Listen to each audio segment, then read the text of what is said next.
Aerovía, tu podcast de aviación en español. Con Mikel Alcázar. ¿Qué tal? Saludos, ¿cómo están? Sean bienvenidos una semana más a Aerovía, ya de nuevo recuperando el formato habitual tras las vacaciones y después del capítulo especial de la semana pasada, de ese monográfico por el 20º aniversario de los atentados del 11 de septiembre de 2001, del que, por cierto, quisiera agradecer la enorme respuesta que ha tenido en cuanto a escuchas y descargas, también en cuanto a interacciones y a reacciones en las redes sociales. Les garantizo que es tremendamente reconfortante volver a ponerse frente a la audiencia después de 2 meses de parón y encontrarse con una respuesta tan espectacular de nuestros seguidores de siempre y también de quienes la semana pasada se asomaron en muchos casos por primera vez a este podcast. Hoy volvemos a las andadas, recuperamos, les decía, el formato habitual para echar un vistazo a la actualidad de lo que está sucediendo en el sector del transporte aéreo y, por supuesto, seguro que alguno de ustedes está esperando toparse en este arranque con el asunto que más titulares ha acaparado en estos últimos días, a cuenta de la ampliación del aeropuerto de Barcelona El Prat. Enseguida, varios sonidos y un comentario muy breve sobre este tema. Antes, una mirada de nuevo a Estados Unidos, donde siguen endureciéndose las medidas ante la escalada de casos de pasajeros conflictivos. De esto nos hablaba, si lo recuerdan, el experto Víctor Manuel del Castillo en el capítulo especial de la semana pasada. Él nos decía que el mayor reto para la seguridad de la aviación en este momento tiene que ver con el espectacular aumento de casos de pasajeros conflictivos, tanto en los aviones como en los aeropuertos, y esto ha llevado al gobierno de Estados Unidos a endurecer todavía más las sanciones para quienes no se comporten, empezando por lo más básico, como es llevar puesta la mascarilla. Lo anunciaba así desde la Casa Blanca el presidente Joe Biden. Tonight, I'm announcing that the Transportation Safety Esta noche, decía Biden, anunció que la Administración de Seguridad en el Transporte, la TSA, va a doblar las multas a los viajeros que se nieguen a ponerse la mascarilla. Si no cumples las normas, prepárate para pagar. Y, por cierto, respeta. La ira que se ve en televisión contra tripulantes de vuelo y otros que están haciendo su trabajo es injusta y desagradable. Is wrong, it's ugly. En España, mientras tanto, ya lo saben, la noticia de la semana ha sido la paralización de la ampliación del aeropuerto de Barcelona El Prat, apenas unas semanas después de que el gobierno de España anunciase el acuerdo con el de Cataluña para llevar a cabo esta inversión de 1.700 millones de euros. Dice ahora el gobierno central que no puede llevar adelante sus planes sin que exista un consenso claro en el gobierno autonómico catalán. Raquel Sánchez es la ministra de Transportes, Movilidad y Agenda Urbana. Es evidente que la Generalitat de Cataluña no tiene una decisión madura sobre esta gran inversión. En los últimos días el Govern ha cambiado su posición. Incluso hemos conocido que miembros del Govern de la Generalitat puede que asistan a la manifestación del día 19 en contra de este proyecto. El Gobierno quiere que Cataluña vuelva a ser un motor económico de España y convertir el aeropuerto del Prat en un hub intercontinental, pero no va a imponer la ampliación del aeropuerto porque la Generalitat no lo hace posible. Ese era el anuncio del Gobierno central y esta es la respuesta que dio después el gobierno catalán. Su presidente es Pere Aragonès. Estamos ante una maniobra de presión del gobierno del Estado y en concreto de AENA para que la Generalitat acepte su propuesta original de ampliación del aeropuerto del Prat, que pasa por la destrucción de la laguna de la Ricarda. Y por lo tanto nosotros no vamos a ceder ante esta maniobra de presión. En plena crisis climática no es aceptable que se nos diga que en 15 días o lo tomas o lo dejas. La única posibilidad de futuro para el aeropuerto del Prat, el resto de aeropuertos catalanes y de infraestructuras de movilidad en Cataluña es que sean gestionadas desde Cataluña. Esta manía, si me lo permiten ustedes, de poner las inversiones en infraestructuras en el centro del tablero político no es en absoluto algo nuevo en España y de hecho hay quien diría que es algo tan español como el jamón ibérico y las tapas. De esto en el ámbito del transporte aéreo tenemos infinidad de ejemplos, por supuesto sin importar el signo político. Hay tantos que el asunto daría de hecho para un capítulo de Aerovía y de los largos. Así que nos sorprende que la nueva ministra de Transportes, que hasta hace un par de meses, recordemos, era la alcaldesa socialista de Gavà, culpe ahora al gobierno de Cataluña, al que su partido, el PSC, hace oposición en el Parlamento Autonómico, de que esta inversión no salga adelante. Y si ese es el motivo para paralizar la ampliación, lo de que falta consenso en el Ejecutivo catalán de Pere Aragonès, es de suponer que a la ministra Raquel Sánchez no le haría mucha gracia escuchar lo que dijo un día después de ese anuncio su compañera en el gobierno, la vicepresidenta segunda, Yolanda Díaz. Invitaría a los cargos públicos que vengan aquí, porque seguro, si lo tocan el espacio, es probable que cambien de opinión respecto de la actuación que se pretende hacer. Por tanto, también gracias. En segundo lugar, sumarme a la satisfacción Creo, sinceramente, que tenía mucho interés, ya les digo, visitando la zona, no es compatible con la emergencia climática que hoy estamos viviendo. Consenso, como han escuchado, ni en el gobierno catalán ni en el central, a la luz de esas declaraciones de la vicepresidenta que tuvieron lugar, por cierto, en la misma laguna de la Ricarda, a donde se desplazó el pasado jueves. Los políticos, como pueden ver, siguen a lo suyo. La ampliación del aeropuerto queda ahora en suspenso, dice el gobierno, como mínimo hasta dentro de 5 años. Así que, si en el capítulo 49, el pasado junio, ya les contábamos aquí en Aerovía que el debate político en torno a esta ampliación estaba eclipsando al debate técnico, ahora ya podemos afirmar con total tranquilidad que del segundo, del debate técnico, no hay ni rastro del asunto de la capacidad de las pistas, ni rastro de la posibilidad de cambiar la configuración del aeropuerto, ni rastro del tema de los despegues no preferentes, ni rastro de la contaminación acústica, ni rastro de argumentos objetivos, entre tanto postureo. Veremos, por supuesto, en qué queda finalmente este lío mayúsculo en que se ha convertido la ampliación del aeropuerto de Barcelona el Prat. Ha sido uno de los temas candentes durante el verano. Lo seguiremos, por supuesto, muy de cerca en este podcast y lo trataremos a lo largo de la nueva temporada. Hoy, sin embargo, en Aerovía vamos con un asunto bien distinto que también ha centrado la actualidad en las últimas semanas.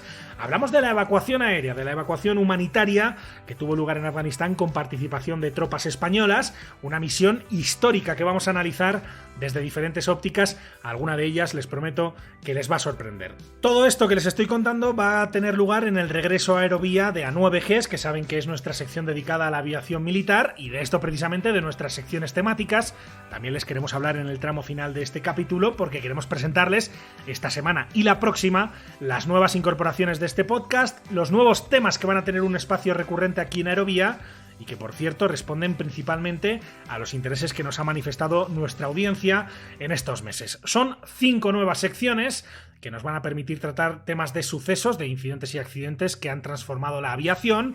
Vamos a rebuscar en el mundo de las compañías aéreas con una mirada curiosa.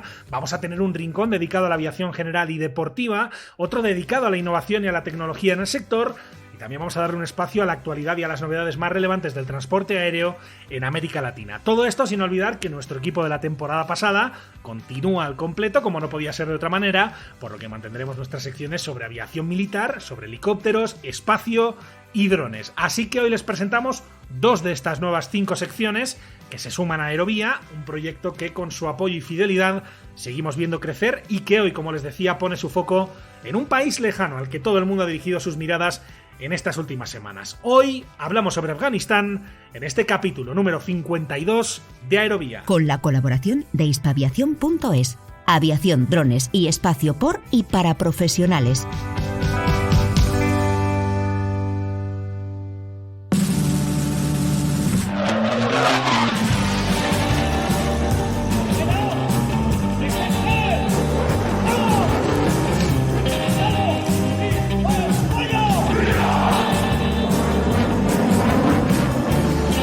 A9Gs, la aviación militar vuela en Aerovía.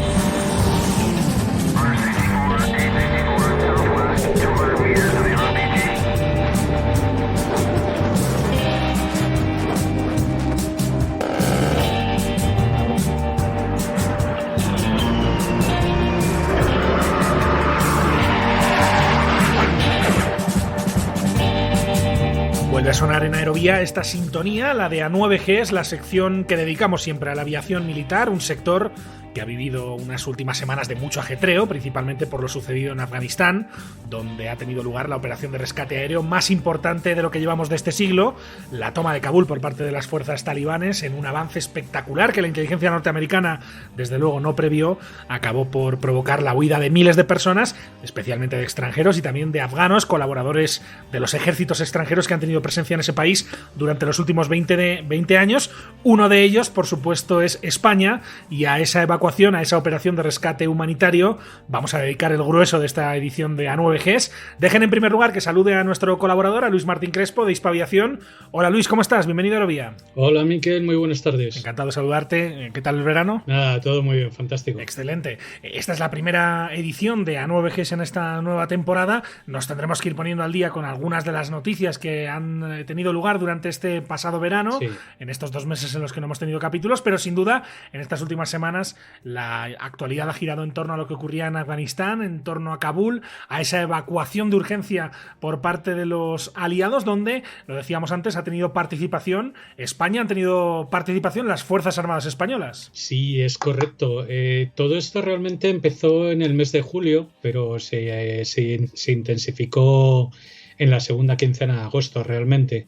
Al final han sido más de 120.000 evacuados, pero probablemente la nota más triste de todo esto fue el atentado del día 26 de agosto, en el que murieron más de 180 personas, incluyendo 13 soldados de Estados Unidos y 3 ciudadanos británicos, con unas imágenes terribles, y desde luego le ha dado un coste político a Biden bastante importante. Así es, algo que también resaltaban en sus intervenciones aquí en Aerovía la semana pasada en el especial sobre el 11S, tanto Javier Ansorena, el corresponsal de ABC, como Gustavo Alegret, el presentador y periodista de NTN24 en Washington DC. Los dos decían que esto había tenido un reflejo importante en la política norteamericana.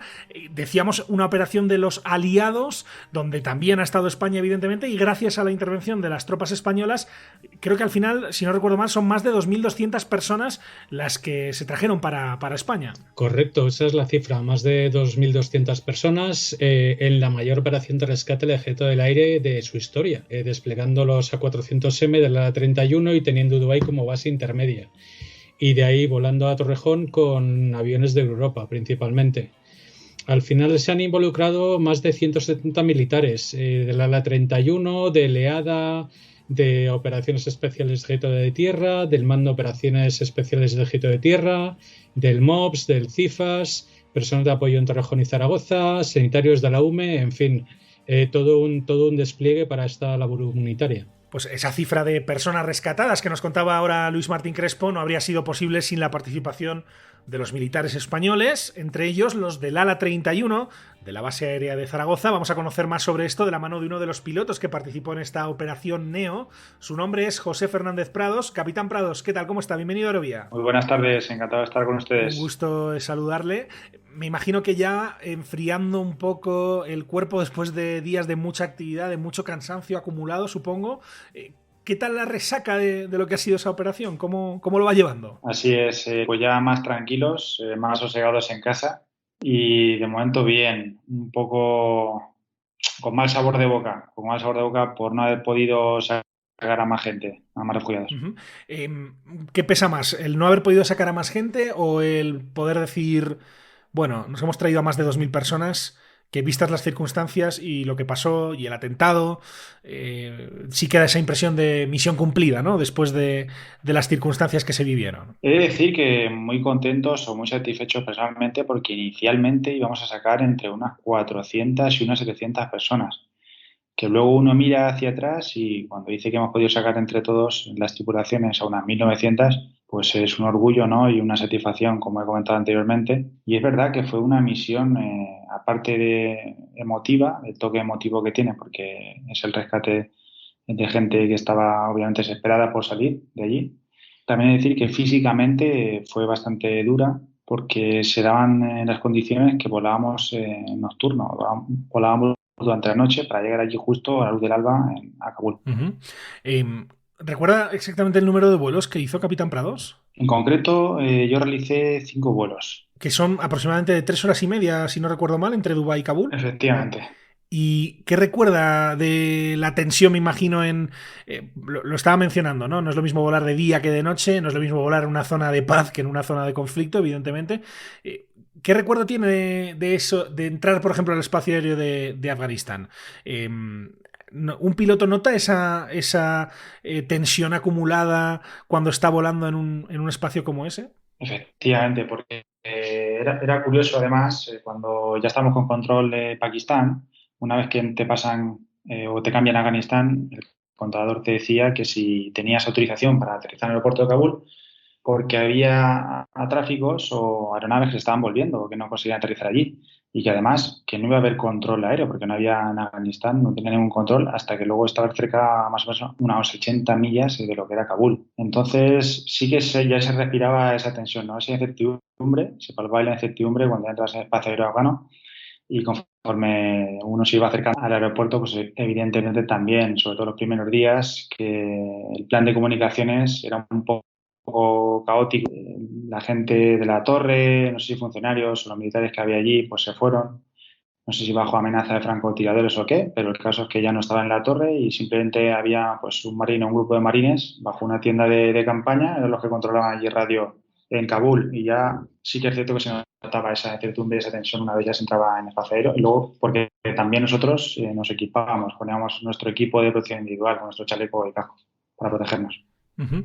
Y ahí me imagino que incluso en ese escenario tan poco habitual, ¿no?, de llegar a una zona en conflicto, cuando no sabes si vas a tener servicio de control aéreo, cuando a uno le están diciendo que hay otras aeronaves que se están regresando por no poder aterrizar.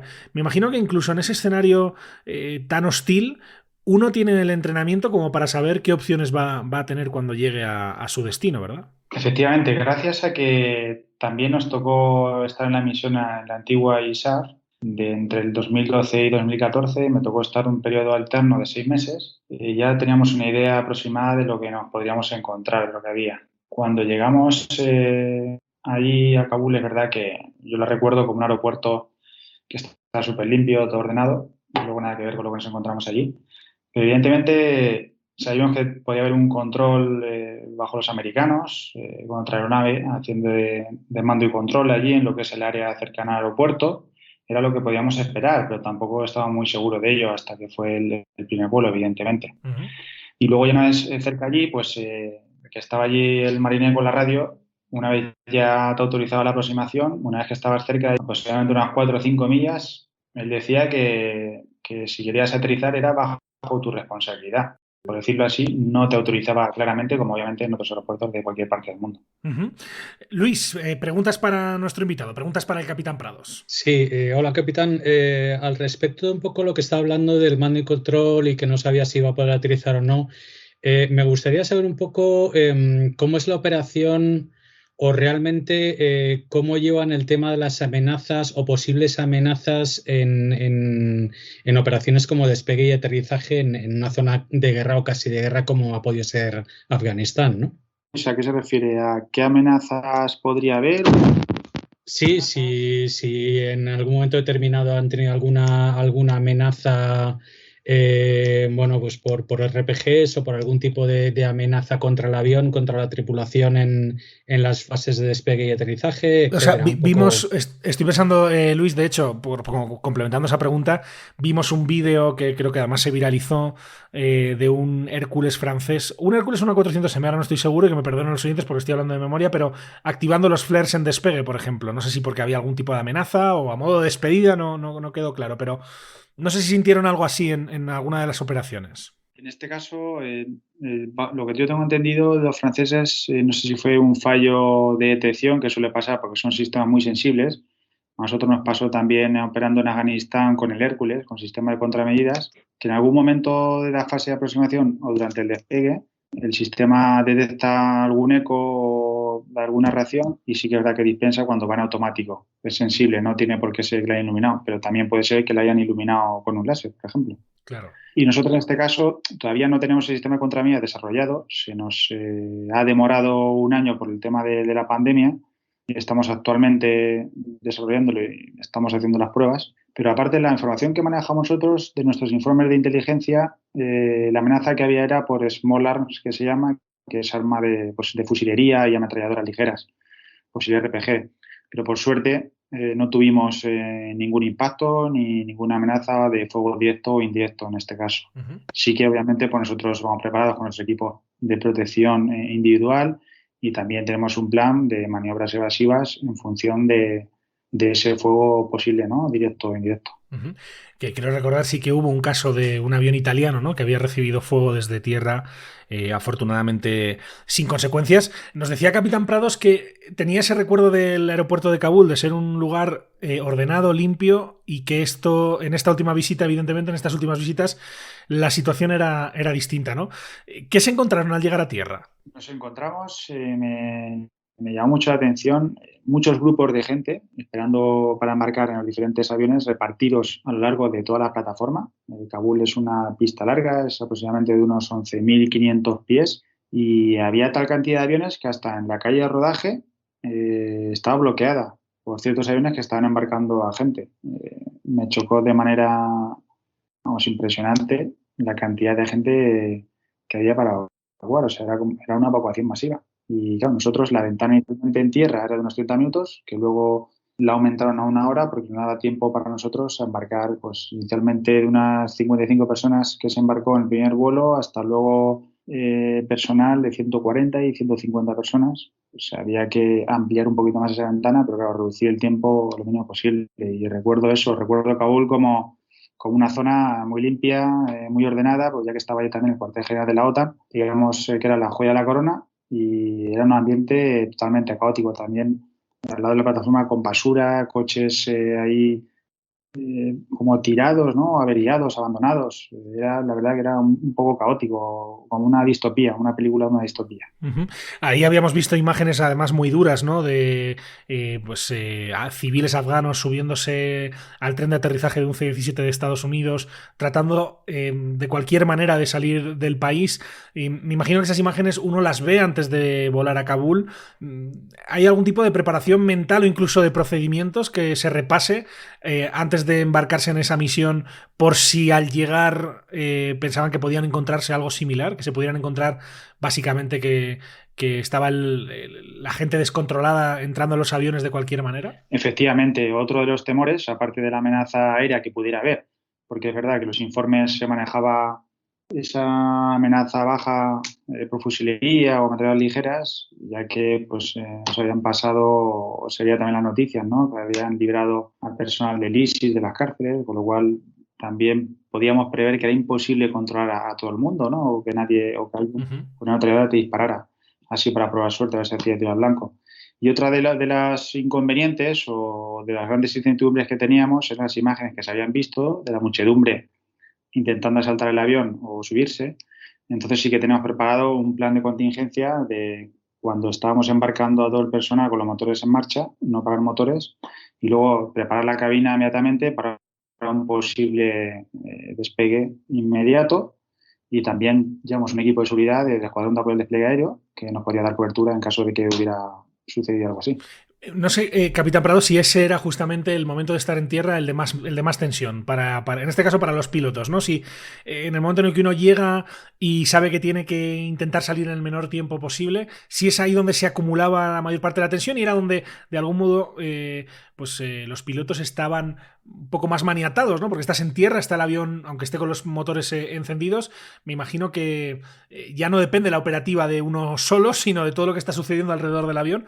Ahí era donde tenían el pico de estrés, ¿o cuándo eran los picos de estrés de esa operación, capitán? Los picos de estrés normalmente eran en 3 momentos. En la aproximación, la fase de aproximación, cuando entras en la envolvente de esas armas ligeras, entre 5 y 6.000 pies. Luego, una vez en tierra, sobre todo las primeras veces, aunque luego también es verdad que nos dimos cuenta que los americanos, junto con los turcos, la seguridad en el aeropuerto no había ningún problema, ¿no? La incertidumbre se redujo luego en los siguientes vuelos.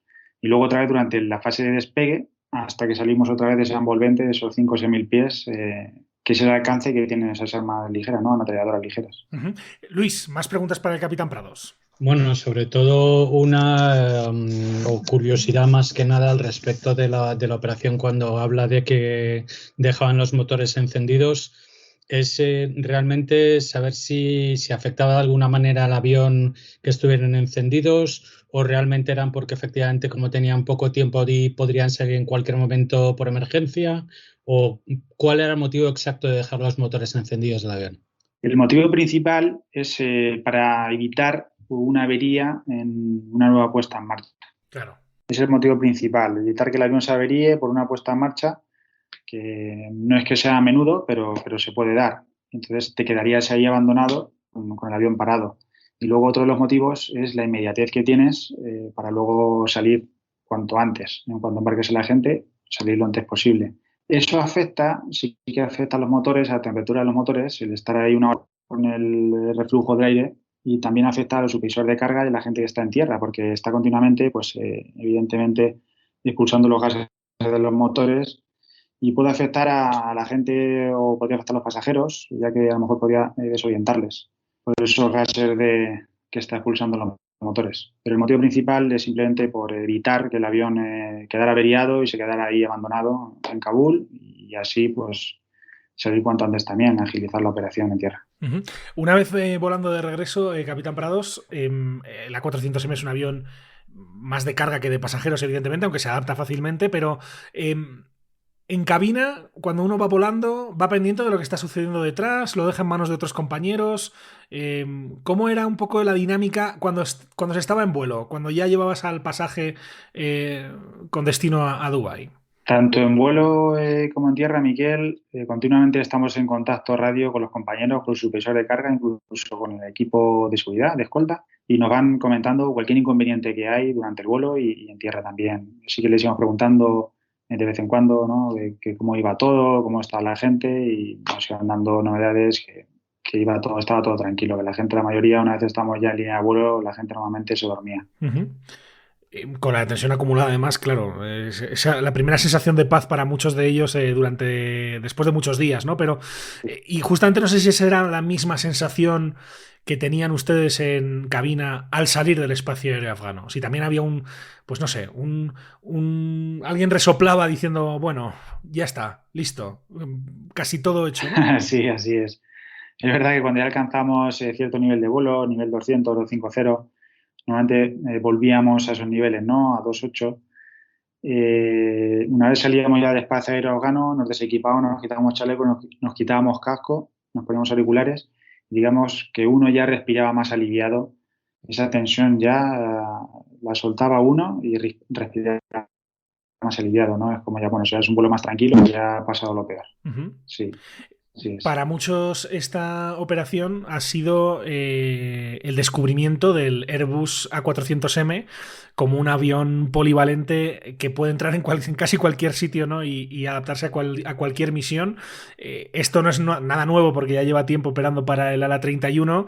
Estoy seguro de que nuestros oyentes que estén en Zaragoza pues lo tienen ya muy interiorizado, pero no sé si tiene Capitán Prados esa impresión de que pues más de uno se ha sorprendido por ver el A400M en acción en una operación como esta. Sin duda, había muchos detractores del A400 cuando se compraron los aviones, pero vamos, aquí está la prueba de ello, que su prueba de fuego la ha probado y además con nota, o sea, sin ningún problema. Uh-huh. ¿Qué tal la vuelta a casa? Le estaba preguntando justo ahora por Zaragoza, en la ALA-31, ¿cómo ha sido el regreso?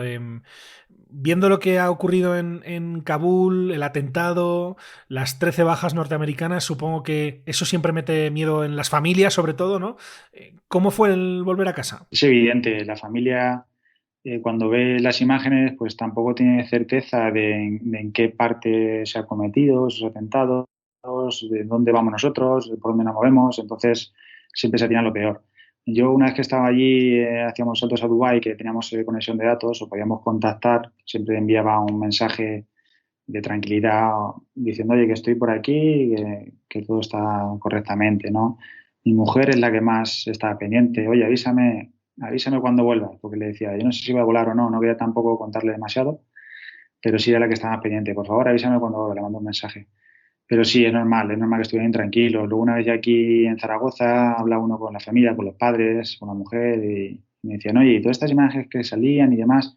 Digo, sí, el atentado pasó en el otro lado del aeropuerto, en la parte civil, luego además una puerta más alejada. Nosotros normalmente nos movíamos en la zona militar, por aquí, entonces yo no estaba ahí en ese momento, pero los compañeros que estuvieron me dijeron que tampoco se enteraron mucho, que sí que es verdad que vieron ahí unas pick-ups con heridos, pero hasta ese momento no se enteraron de lo que había pasado, y luego ya a lo lejos vieron como una pequeña nube de polvo, entonces ellos entendieron que algo había pasado. Luego ya cuando vinieron a Dubái y vieron noticias, comprendieron lo que sucedió en aquel momento, ¿no? Pero no eran del todo conscientes hasta que luego ya volvieron.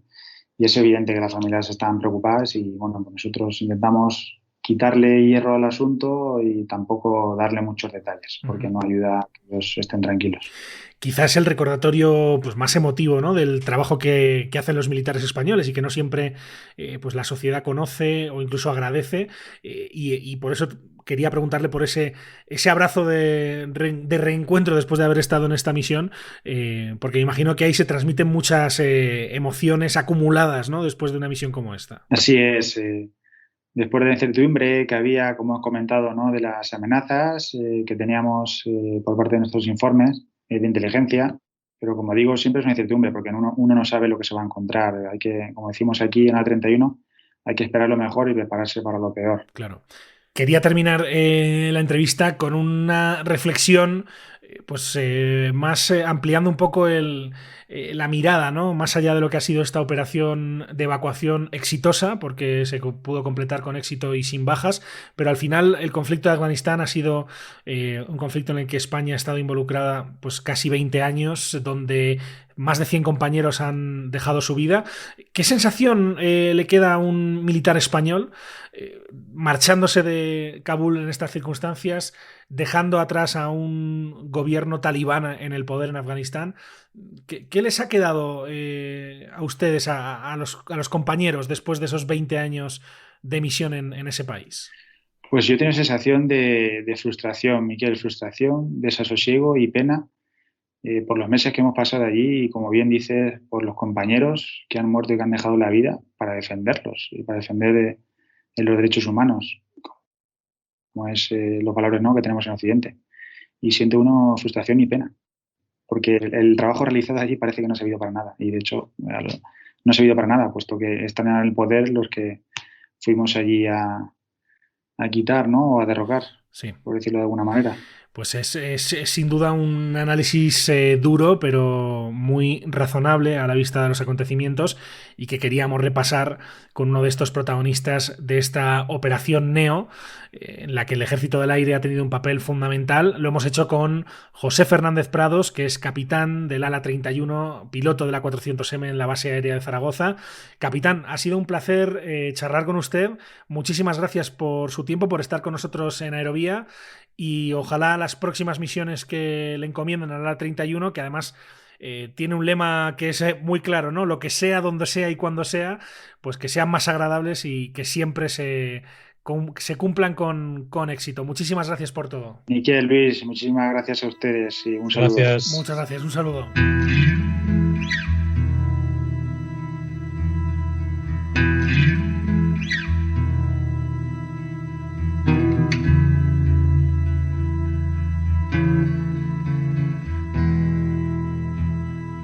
Los profesionales del ala 31 del Ejército del Aire, como les decíamos antes, no estuvieron solos en esta misión.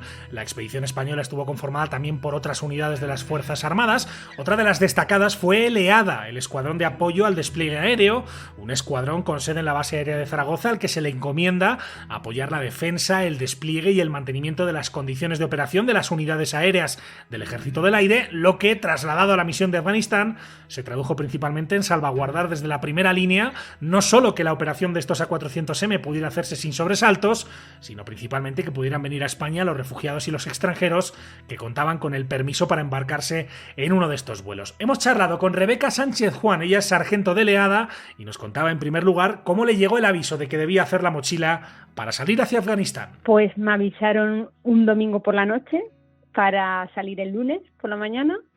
Y todo fue muy rápido, la verdad que nos dijeron que la evacuación, sabíamos algo, pero la evacuación que se había adelantado, que los plazos que tenían previstos se habían adelantado y que había que salir al día siguiente. Y sabíamos poco, la verdad, no sabíamos ni cómo estaba la cosa allí, sabíamos que estaba mal, que había una evacuación, pero no sabíamos ni qué nos íbamos a encontrar, ni qué condiciones había, ni cuánta gente teníamos que sacar. Vamos, no sabíamos ni a qué hora íbamos a llegar, ni dónde íbamos a dormir, ni qué íbamos a comer, porque la verdad que fuimos con una mochila de 48 horas sin saber nada más. O sea, llegar allí a Kabul y a ver qué nos encontrábamos. Le preguntábamos a la sargento Sánchez Juan si sintió miedo o incertidumbre en ese momento ante esa llamada anunciándole una misión de estas características. Miedo no, es más incertidumbre, ¿no? Porque al final, bueno, también te entran dudas de qué le digo a mi familia, se lo cuento, no se lo cuento, qué le cuento, si cuento algo. Entonces yo tengo un hijo de 20 años.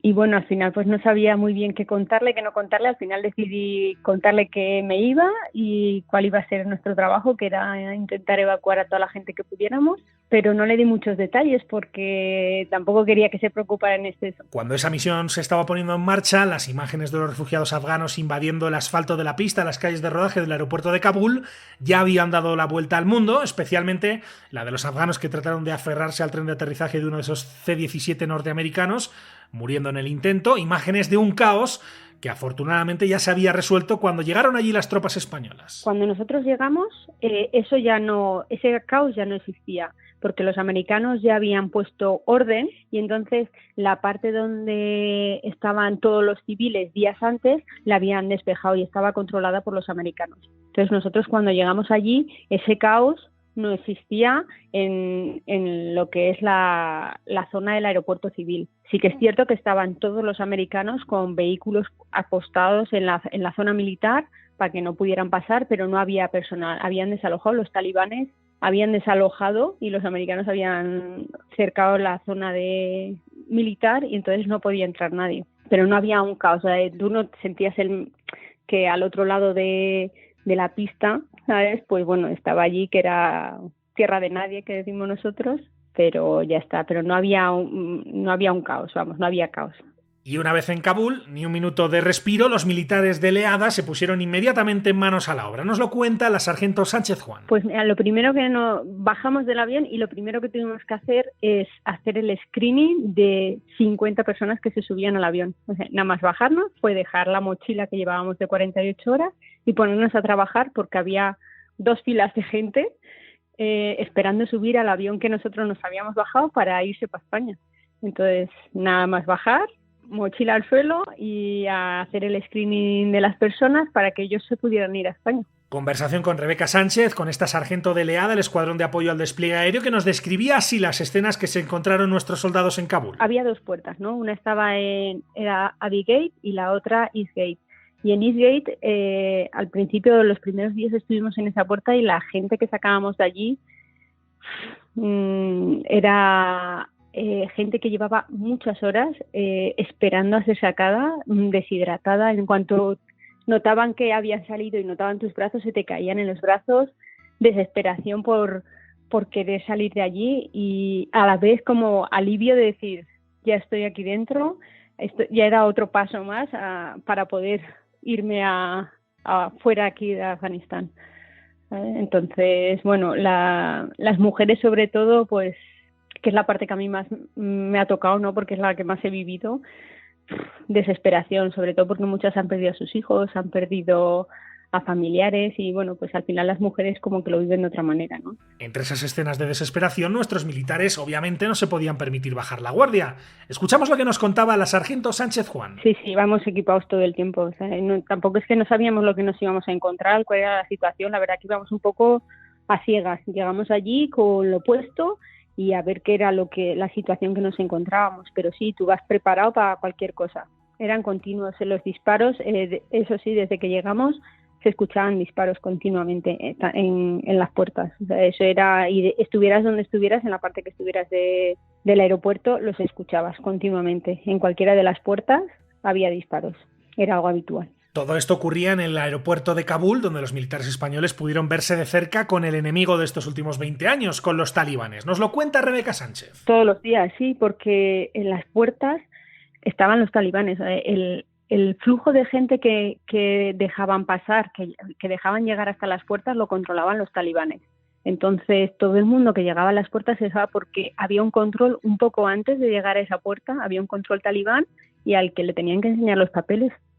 Y el talibán decía si entraba o no entraba. Y claro, para una soldado aliada, para una mujer de las Fuerzas Armadas Españolas, que se sentía al verse frente a frente con un talibán. Responde la sargento Sánchez Juan. En ese ambiente lo que menos te preocupa son los talibanes, porque ves, hay tantísima cantidad de gente que solo esperas que poder ayudar a toda esa gente que está allí y que ha tenido que pasar un infierno para llegar a esa puerta. Lo que menos te preocupa es el talibán. Ahí encima yo lo miraba y yo decía, ¿sabes?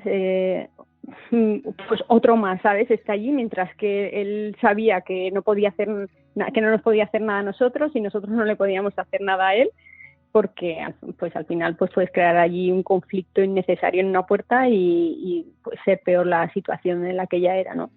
Entonces, al final, pues como que pasa a un segundo plano, ¿no? Te concentras en lo que tienes que hacer, que es identificar a las personas españolas, intentar sacarlas y que estén en las mejores condiciones posibles, porque al final pues te encontrarás gente golpeada, gente que había perdido los zapatos, niños perdidos, mujeres deshidratadas, hombres deshidratados, que es que al final había tal situación de desesperación que los talibanes como que pasaban a un segundo plano, estaban allí, ellos no te decían nada, tú no les decías nada y tú lo que querías era sacar a la gente, ¿no? Y proporcionarles pues un poco de seguridad y de tranquilidad que les hacía falta. Los talibanes, nos decía la sargento Sánchez Juan, establecieron el primer filtro de entrada al aeropuerto, aunque ciertamente lo hicieron a su manera. Me acuerdo de una mujer que cuando salió se me cayó en los brazos y la mujer lleva un chichón en la cabeza de 3 dedos y claro, y me quedé así mirándola y ella con las manos me señalaba, ¿no?, al talibán que la había dado con el palo y le había hecho sangre y llevaba un chichón en la cabeza brutal y era pues de que la había endiñado con el palo pues cuando iba a entrar y había, no sé, como esos casos había muchos, salía mucha gente que la habían golpeado al entrar. Y claro, pues salía con la cabeza sangrando, con chichones. La verdad que era muy triste.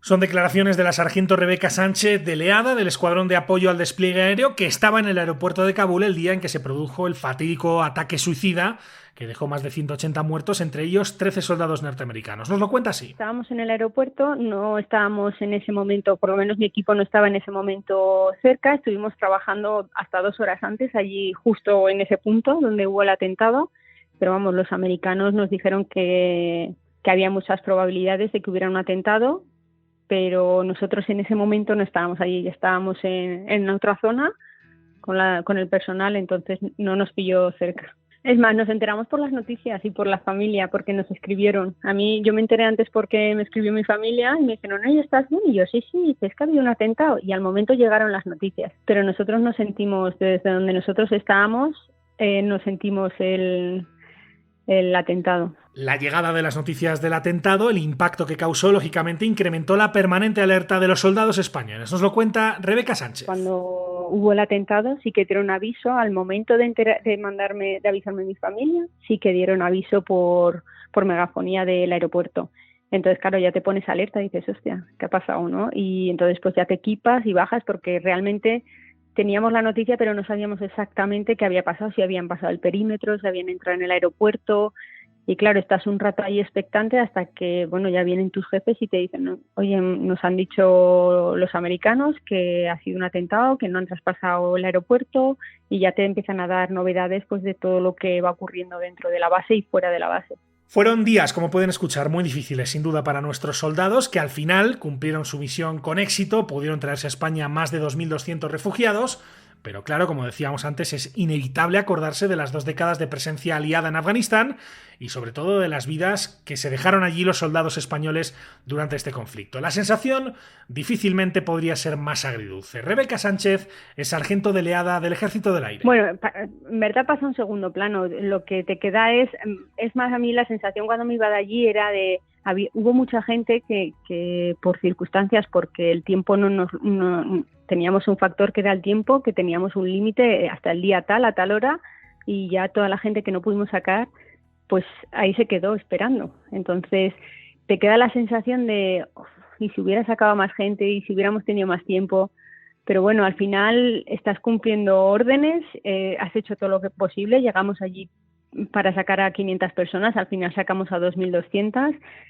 Sí que es cierto que es una pena que después de 20 años allí trabajando y muchos compañeros fallecidos, pues bueno, el país al final pues está en la situación que está, pero tampoco es no depende de nosotros. Entonces, pues nosotros fuimos allí con una misión que era sacar a todo el mundo, intentar sacar a todos los posibles y bueno, lo hicimos lo mejor que pudimos y ya está. O sea, el resto pues es una pena, pero no podemos hacer nada. Y un sonido más de esta conversación de Rebeca Sánchez con Aerovía sobre la llegada a España, sobre la huella que a cada soldado le queda después de participar en una operación como esta. Sí, a ver, te queda allí un poco. Yo tardé unos días en volver a a situarme, porque yo vine, a mí hubo muchas cosas que a mí me tocaron el corazón, y aunque vas con las ideas claras y sabes cuál es tu trabajo, al final, bueno, para lo que vimos allí, ninguno estábamos preparados. Aquí te entrenan para muchas cosas, pero para lo que ves allí, lo que vimos allí, la desesperación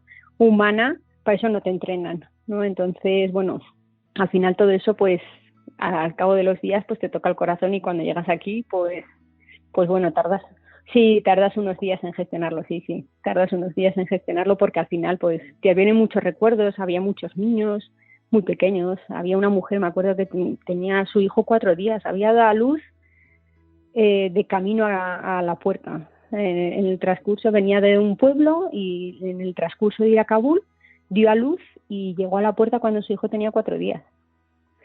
Entonces, claro, sacarla de un canal de aguas fecales con un niño de 4 días, pues bueno, es al final, por mucho que quieras, te toca el corazón.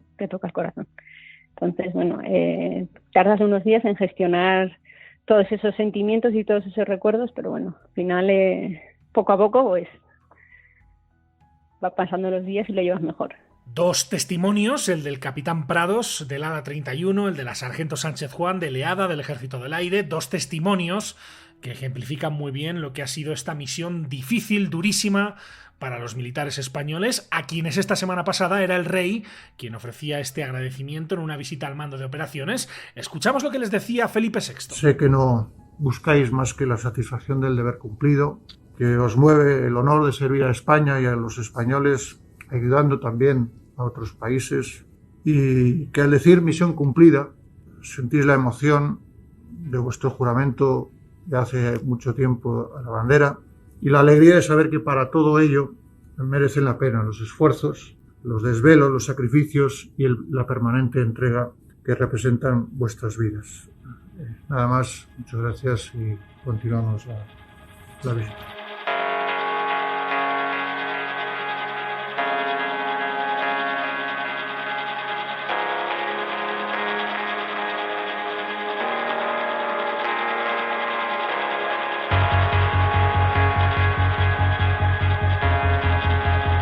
Son casi 20 años que han terminado de presencia española y aliada en Afganistán. A ese país en estos años no solo han ido militares, también han ido civiles, y uno de ellos es además colaborador de Aerovía. Saludamos a Francisco Francesto Rontera, quien escuchan a menudo en Vuelo Estacionario, en nuestra sección de helicópteros.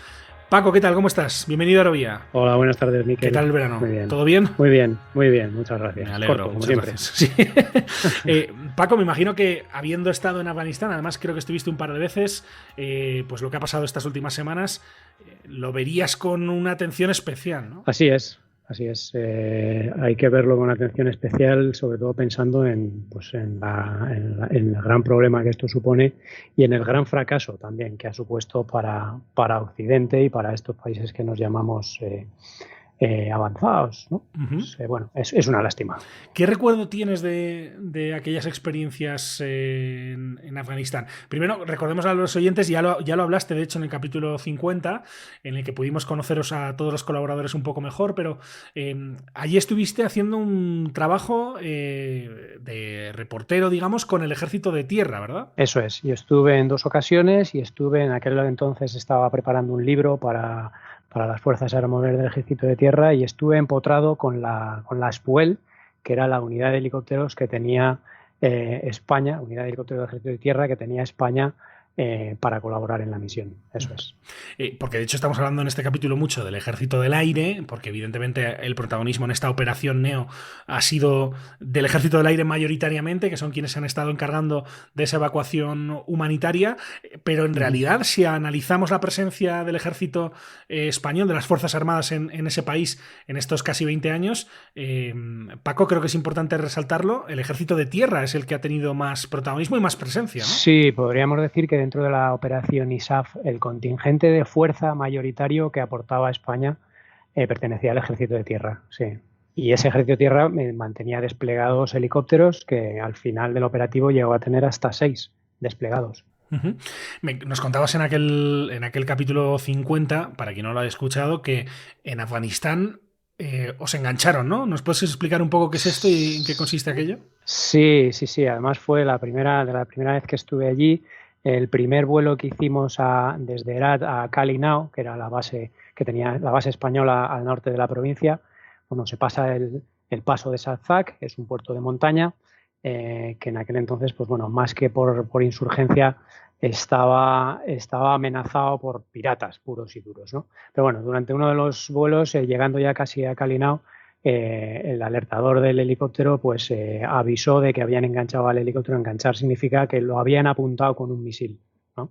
Entonces, bueno, pues el helicóptero tiene sus alertadores y sus sistemas de contramedidas y se reaccionó de la manera que se tenía que reaccionar, pero fue el primer vuelo. El primer vuelo que yo tuve, nos engancharon directamente. Entonces, bueno, pues ahí se da uno cuenta de lo que era aquello, ¿no? Paco, ¿qué recuerdo te queda de lo que viste en aquel viaje en las calles, de la gente? ¿Te da la sensación de que si había habido algún progreso importante, pues obviamente ahora se pueda esfumar con la llegada de los talibanes de nuevo al poder? No me cabe ninguna duda, no, pero ninguna, vamos. Yo lo que vi las veces que salí por convoy de tierra también, vi a un pueblo muy retrasado, la falta de evolución, ¿no? En Afganistán tiene el problema de que no ha evolucionado. Y durante 20 años Occidente ha intentado aportar evolución, no en todo el país, sino en las zonas urbanas, y en 20 años pues viene que hay una generación que se ha criado con influencia occidental. Y es esa generación que estamos viendo ahora en manifestaciones, mujeres que se niegan a vivir bajo el yugo talibán. Todo eso es fruto de 20 años de presencia occidental. ¿Qué tenía que haber pasado en Afganistán? Pues para querer cambiar el país y poder darle una calidad de vida digna, pues tenía que haber habido mínimo un siglo de presencia occidental allí. Afganistán es lo que es, ha sido siempre así. Entonces, ¿que se van a perder las evoluciones? Pues estoy seguro, porque al final el régimen talibán pelea contra la evolución. Entonces, estoy seguro que se perderán los avances que durante 20 años se han conseguido. Déjame, Paco, que haga una recomendación aquí para los oyentes que quieran saber más sobre esto. Lo mencionábamos la semana pasada en el capítulo especial por el 11 de septiembre de 2001, del que este pasado sábado se cumplieron 20 años. Ha sacado un reportaje en 5 capítulos, es un documental Netflix que se llama Turning Point y habla sobre no solo el 11S, sino también lo que vino después, la guerra de Afganistán, la guerra de Irak. Se habla mucho de Afganistán, de por qué no ha sido exitosa la misión, de toda la cantidad de dinero que se ha perdido, en fin, de las subvenciones que nunca llegaron a quien tenía que llegar.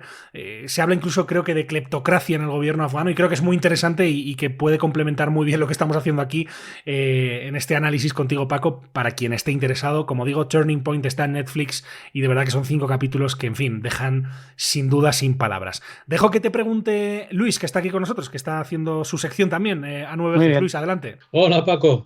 Hola, ¿qué tal?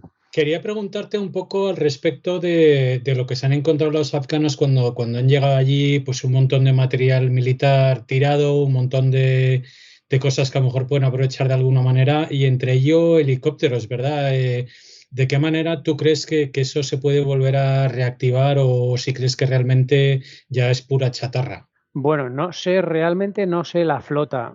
Sé qué modelos de helicópteros utilizaba el ejército afgano, pero no sé en número la cantidad de helicópteros que se han quedado allí.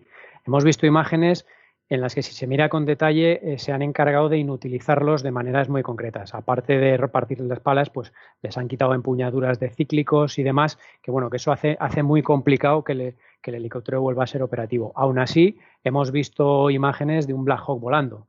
Entonces, bueno, el problema de esto no es que lo hagan volar ahora o que tengan personal habilitado para volar un Black Hawk o un Mi-17 o un H-500. Personal, pues, no sé, en el mundo hay mercenarios que se venden al mejor postor y entre ellos hay pilotos. El problema viene más a la hora de mantener esas aeronaves, las que tengan operativas a la hora de mantenerlas, sobre todo las de presencia norteamericana. Las rusas, las de procedencia rusa, pues tienen otros canales logísticos, pero más que utilizarlas ahora, hay que pensar en el tiempo a largo plazo, y será seguramente de esas pocas aeronaves que puedan tener disponibles que tengan un mantenimiento que les haga durar en el tiempo. Pues siempre muy interesante charlar con Francisco Francés Torrontera en Vuelo Estacionario. Hoy, en esta ocasión especial, en A9Gs, en nuestra sección dedicada a la aviación militar. A Paco lo volverán a escuchar durante toda la temporada, porque obviamente su sección sobre helicópteros continúa. Estaba pensando, de hecho, Paco, que estaría bien una entrevista a alguno de esos mercenarios que estabas mencionando. Seguramente hay que encontrarlos. Hay que encontrarlos. Exacto, y pagarlos, me imagino también, ¿no? Pero... Claro.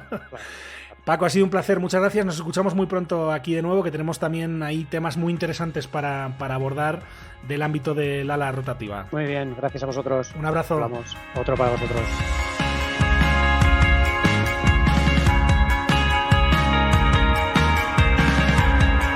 Preguntábamos a Francisco Francés por el estado de los helicópteros que han heredado los talibanes. Sobre ese botín talibán escribió también otro colaborador de Aerovía, en este caso Juan Pons, a quien escuchan habitualmente en este podcast informando sobre temas de actualidad espacial.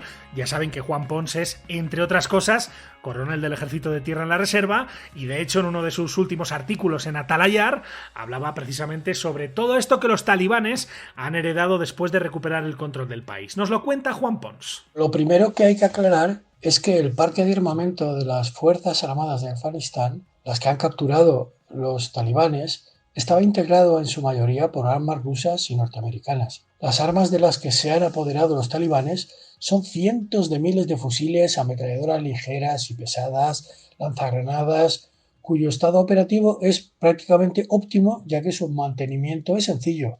Me refiero a las pistolas Beretta, fusiles M16 y M4, ametralladoras ligeras norteamericanas, fusiles rusos AK-47, AKM y AK-74, ametralladoras ligeras RPK y, por supuesto, las lanzagranadas RPG-7 y RPG-18. Pero no ocurre lo mismo con los miles de camiones y vehículos tácticos todoterreno, decenas de miles de equipos de comunicaciones que en su mayor parte están faltos de piezas de repuesto. Desde mi punto de vista, lo más importante que han capturado son las instalaciones de las bases aéreas, acuartelamientos permanentes, polvorines, talleres de todo tipo pero sin técnicos. ¿Qué más podríamos decir? Hospitales, depósitos de combustible, alojamientos, comedores y un largo etcétera.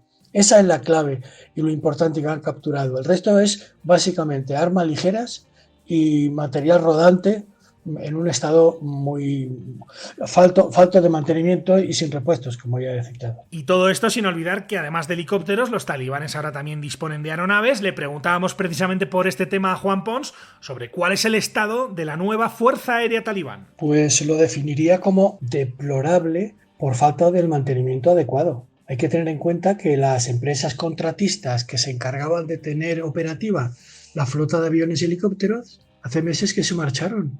Y los pocos técnicos del ejército afgano no tenían la capacitación para operar esos aviones y para hacer su mantenimiento. Además, la flota es muy escasa. En un informe del 30 de junio pasado, el inspector general especial de Estados Unidos para la reconstrucción de Afganistán identificó que la flota aérea afgana estaba integrada por 37 viejos helicópteros tácticos rusos Mi-17 y de combate Mi-35, de estos últimos muy pocos, media docena de norteamericanos UH-60 Black Hawk, 43 helicópteros MD-530F armados con cohetes y ametralladoras.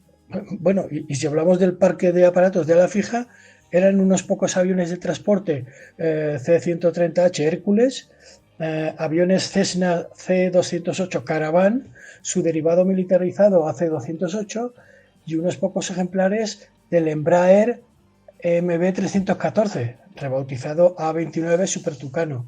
Este avión, el Super Tucano, es un avión turbohélice brasileño que el Pentágono adquirió para entregar a las Fuerzas Armadas de Afganistán, para que los pilotos afganos pudieran atacar con cohetes y misiles objetivos militares de los talibanes en tierra. Eso era lo que tenía el 30 de junio. El 1 de septiembre la solución era mucho peor. O sea que el material aéreo que han capturado los talibanes es, repito, deplorable y prácticamente fuera de uso.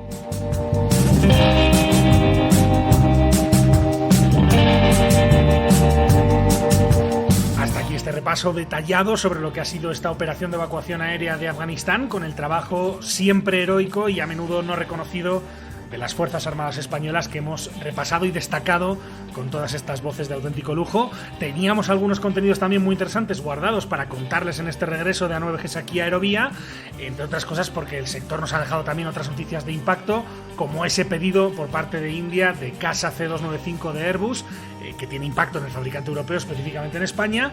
Pero, si les parece, vamos a dosificar un poco, nos guardamos parte de estos contenidos para los próximos capítulos, para las próximas semanas, y cerramos ya esta edición de A9Gs, porque además, como les decía, tenemos la presentación de 2 de las 5 nuevas secciones que incorporamos a Aerovía esta nueva temporada. Así que, como decía, cerramos aquí de momento este capítulo de Afganistán, como siempre agradeciendo su participación a Luis Martín Crespo de Hispaviación. Luis, muchísimas gracias por estar una vez más aquí en Aerovía, y hablamos muy pronto. Un abrazo. Claro que sí, hablamos pronto. Un abrazo, hasta luego.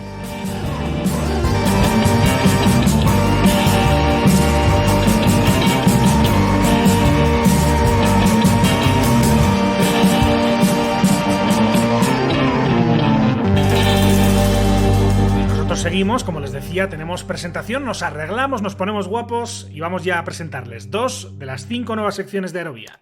¿Quieres contactar con nosotros? Escríbenos a info@aerovia.net.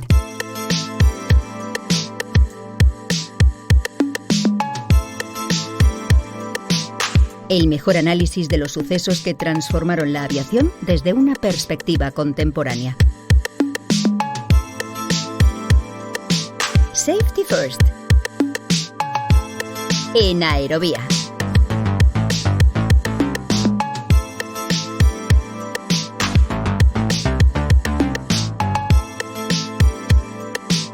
Nueva sintonía, la están escuchando, que incorporamos a Aerovía, nueva sección para este podcast, se llama Safety First, como han escuchado. Abordaremos en ella sucesos que han transformado la historia de la aviación, y lo haremos en cada edición con Guadalupe Cortés. Hola Guadalupe, ¿cómo estás? Bienvenida a Aerovía. Hola Miquel, encantada de estar con vosotros y bueno, de estar contigo y con todos nuestros amigos de Aerovía. Es un placer tenerte con nosotros, Guadalupe. Se acordarán los oyentes más fieles, los más antiguos, que hace ya unos cuantos meses, allá por el capítulo número 5 de Aerovía, hablamos sobre factores humanos. Ahora tenemos el enorme placer y el lujo de incorporarte a nuestro elenco de colaboradores para hablar, Guadalupe, de seguridad aérea, para hablar de sucesos que han transformado la historia de la aviación, y para hacerlo, además, lo decíamos en la introducción, con una perspectiva contemporánea. ¿Qué quiere decir eso, Guadalupe? Pues mira, Miquel, vamos a estudiar aquellos sucesos que han tenido un impacto en la historia de la aviación, nos han cambiado la manera en que entendemos la aviación para siempre, y los vamos a mirar no solamente fijándonos en esas cosas que salen mal,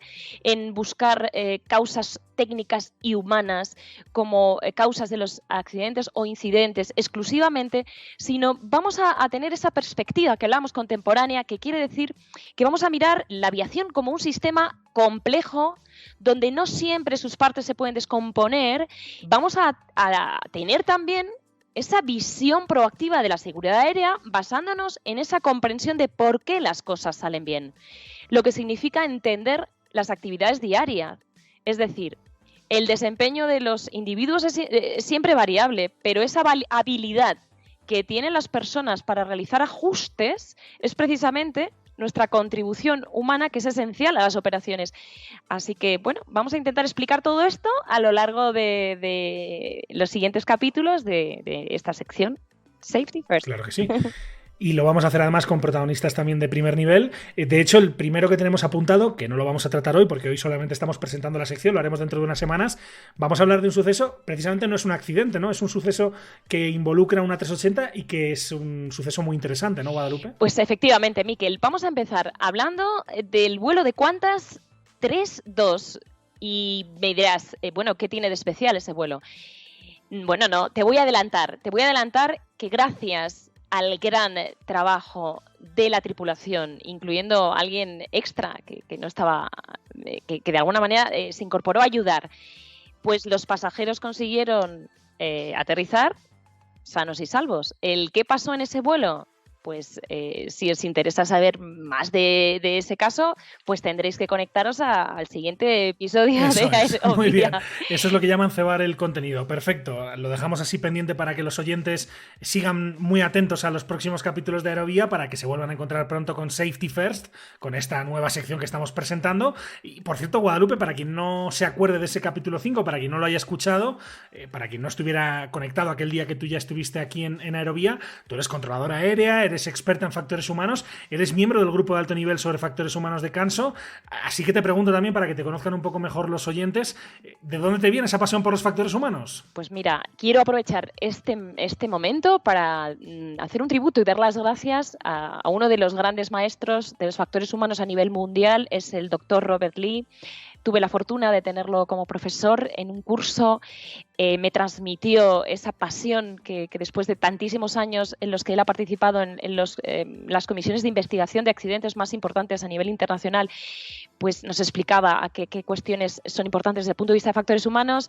Me animó a apuntarme, a incorporarme a un máster de factores humanos en aviación, y después de ese máster, o durante el máster, tuve la oportunidad, la gran suerte de ser la primera controladora a la que le daban la oportunidad en el Centro de Control de Tránsito Aéreo de Londres de estudiar el trabajo de los controladores, en los que estuve, pues ya te digo, más de un mes sentada con ellos, mano a mano, día a día, viendo cómo trabajaban y qué cuestiones surgían en la operación relacionadas con los factores humanos. Sí. Ahí hice mi tesis y, bueno, ese expertise ahora lo estoy intentando transmitir en los proyectos que lidero a nivel nacional, en mi empresa, en Enaire, en las que estamos haciendo muchas cosas. Cosas que seguramente aparecerán en estos próximos capítulos, porque eso es lo interesante que tiene también analizar lo sucedido en el pasado, que se pueden extraer lecciones positivas e interesantes para ir mejorando en este ámbito de la seguridad aérea, de la seguridad operacional, de la que vamos a aprender muchísimo en esta sección en Safety First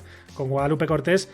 Gracias, Guadalupe, por estar en esta presentación hoy aquí en Aerovía. Estamos en contacto y muy pronto de nuevo aquí en Aerovía. Un abrazo grande. Gracias a ti, nos escuchamos.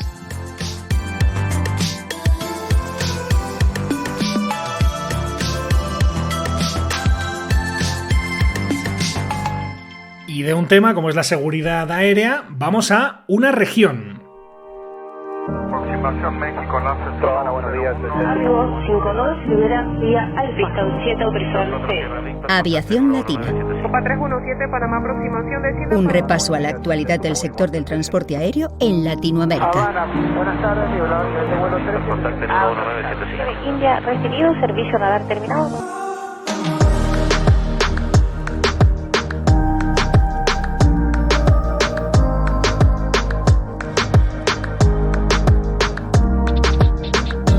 Y otra nueva sintonía que presentamos hoy en Aerovía, como les decimos, son 5 las nuevas secciones que incorporamos esta temporada. Estamos presentando las 2 primeras hoy, las otras 3 lo haremos en el capítulo de la próxima semana. Esta en concreto se llama Aviación Latina, en la que vamos a contar con Daniel Martínez Garbuno, que es periodista especializado en aviación, a quien puede leer en medios como A21, Simple Flying o Air Insight. Le saludamos ya. Hola Daniel, ¿cómo estás? Bienvenido a Aerovía. Hola Miquel, muchas gracias por darme aquí una oportunidad para hablar contigo. Muchísimas gracias además por estar con nosotros hoy y por incorporarte a nuestro elenco de colaboradores en Aerovía.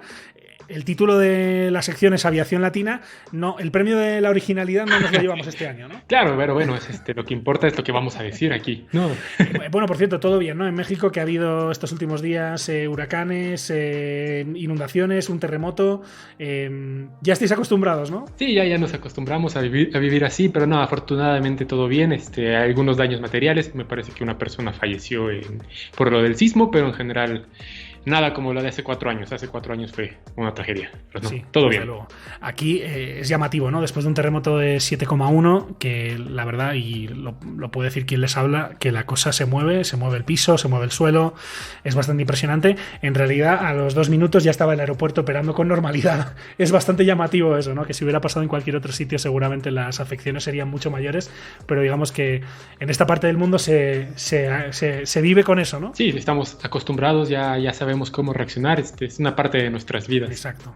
Bueno, vamos a hablar de aviación, que es para lo que hemos venido en este caso. Hablamos, Daniel, de una región que es muy importante para la aviación, lo venía siendo de forma incremental en los últimos años, llegó la pandemia, evidentemente, y es curiosamente América Latina una de las regiones más castigadas por lo que ha pasado en el último año y medio, y donde de hecho todavía estamos viendo afecciones a día de hoy, digo, donde ya en Europa la cosa parece que está remontando, en Estados Unidos, incluso en México también, porque es una excepción de lo que es el caso de América Latina, pero tenemos países que lo están pasando todavía bastante mal, ¿no?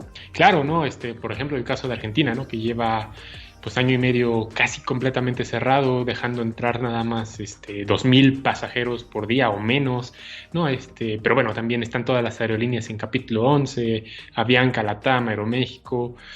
Da para hablar muchas horas, ¿eh? Sí, esa es la lista de temas que tenemos para hablar en los próximos días. Efectivamente, lo decías, Argentina, todo lo que está ocurriendo. Hemos visto, por ejemplo, estos últimos días, Daniel, cómo la IATA, las compañías aéreas, volvían a poner presión sobre el gobierno del país para que levanten las restricciones que, tú lo estabas diciendo, limitan mucho las operaciones. Ya no solo es que complican el tema de que la gente pueda llegar a Argentina desde fuera, sino que los propios argentinos para salir al exterior lo están teniendo muy difícil porque no hay casi vuelos, ¿no? Claro, sí. Si solo tienes menos de 2.000 vacantes, 2.000 sillas al día, pues obviamente las oportunidades para salir se van reduciendo demasiado, ¿no? Y esto ya lleva un buen rato y no se ve para cuándo vaya a terminar. Pero bueno. Más temas que tenemos apuntados en la lista para tratar en Aviación Latina en las próximas ediciones. Aquí en Aerovía, por ejemplo, esta la conoces muy bien también, que tiene que ver con el aeropuerto de la Ciudad de México, ¿no? Que es uno de los grandes, no sé si decir la palabra escándalo igual es un poco fuerte, pero es uno de los grandes temas que llevan tiempo en la opinión pública mexicana circulando, porque desde luego da para escribir bastante, ¿no? Y para hablar bastante. Da para presentar un libro, yo creo que después de que se inaugure, porque sí, ya estamos a menos de 6 meses más o menos, a 6 meses más o menos de que se inaugure el nuevo aeropuerto internacional Felipe Ángeles, el cual pues se construyó en 2 años, algo increíble, pero que dejó de lado, ¿no? Dejó de lado otro aeropuerto que se estaba construyendo y que dejamos ahí parado y que puedes ver cuando sales del aeropuerto internacional de la Ciudad de México, lo puedes ver ahí como todo lo que queda. Hablaremos de ese tema que es desde luego insólito. Insólito también es, y siguiendo con México, lo del 787 presidencial, ¿no? Otro de los temas que tienen mucho que ver con la realidad política de México, pero que también ha dado para muchos titulares y para muchas expresiones de incredulidad, ¿no? De ver que un avión de última generación comprado por un gobierno, por la anterior administración, finalmente está ahí sin apenas uso, ¿no? Claro, está ahí parado y bueno, estamos pagando todos los años cantidades millonarias para seguir con el arrendamiento, pero el gobierno actual no se puede deshacer de él por más que quiere, por más que dice que ya se va, ahí sigue. Y lo mencionabas también, Daniel, otro de los temas que trataremos en las próximas semanas tiene que ver con los problemas que están atravesando las compañías aéreas en América Latina, en concreto las que se han acogido al capítulo 11 de la Ley de Quiebras de Estados Unidos, que son 3 de las más importantes que tiene esta región, como LATAM, Avianca y Aeroméxico. Deja tú que sean 3 de las más importantes. Yo creo que con Copa Airlines son las 3 más importantes y luego viene Copa, ¿no? O sea, por número de pasajeros antes de la pandemia eran las más importantes y nadie vio venir, sobre todo que LATAM se terminara en capítulo 11.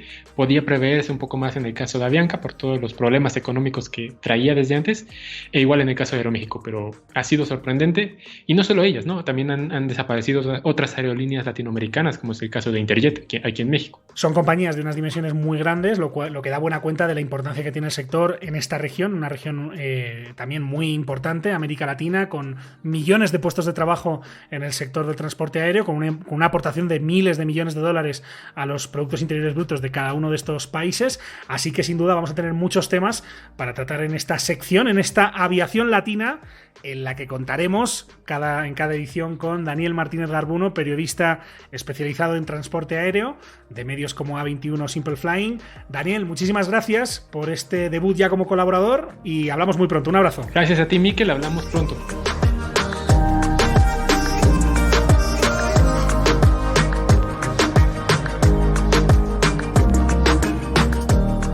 Llegamos al final de este capítulo en Aerovía, la próxima semana más, y además recuerden que les presentaremos las otras 3 secciones que se incorporan a este podcast a partir de esta temporada. Mientras tanto, recuerden que pueden encontrarnos en hispaviación.es, en www.aerovia.net, así como en facebook.com/aeroviapodcast, en los perfiles en las redes sociales de Hispaviación y también en Twitter, en nuestro perfil Aerovía Podcast, donde van a tener un adelanto de ese contenido que les estoy prometiendo para la próxima semana. Además, como siempre, les invitamos a suscribirse si no lo han hecho ya en cualquiera de las principales plataformas en las que se puede escuchar Aerovía, como por ejemplo Apple Podcast, Spotify, iVoox, TuneIn o Podbean, donde sus comentarios y valoraciones nos resultan siempre de gran ayuda. Muchísimas gracias por estar ahí y hasta la próxima.